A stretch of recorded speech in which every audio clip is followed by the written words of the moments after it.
శ్లోకము 13 ఓమిత్యేకాక్షరం బ్రహ్మ వ్యాహరన్ మామనుస్మరన్ యః ప్రయాతి త్యజన్ దేహం స యాతి పరమాం గతిం.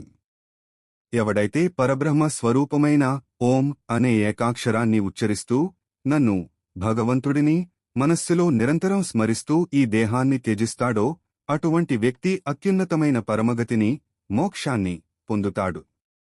ఓం అనేది కేవలం శబ్దం కాదు, అది పరబ్రహ్మకు సంకేతం. ప్రాణం పోయే సమయంలో మన ఆలోచనలు దేనిమీద ఉంటాయో మరుజన్మ దానిని బట్టే ఉంటుంది. కాబట్టి ఆ సమయంలో భగవంతుని స్మరణలో ఉండటం అత్యంత ముఖ్యం.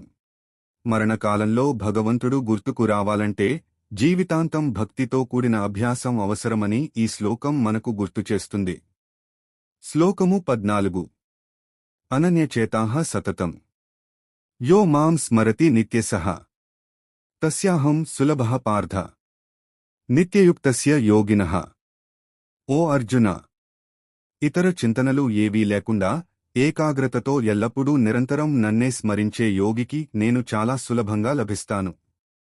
అంటే దేవుడిని ప్రార్థించేటప్పుడు మనస్సు ఇతర ప్రాపంచిక విషయాల మీదకు వెళ్లకుండా ఉండటం. భగవంతుడు ఏదో ఒక రోజు పూజ చేస్తే లభించేవాడు కాదు. సతతం, నిత్యసః అని వాడటం ద్వారా ఇది ఒక నిరంతర జీవన విధానం కావాలని శ్రీకృష్ణుడు చెబుతున్నాడు. భగవంతుడిని పొందడం కష్టం అని చాలామంది అనుకుంటారు. కాని ఎవరైతే ప్రేమతో, భక్తితో నిరంతరం ఆయన్నే తలుచుకుంటారో వారికి ఆయన సులభః, చాలా సులభంగా దొరికేవాడు అని భరోసా ఇస్తున్నాడు.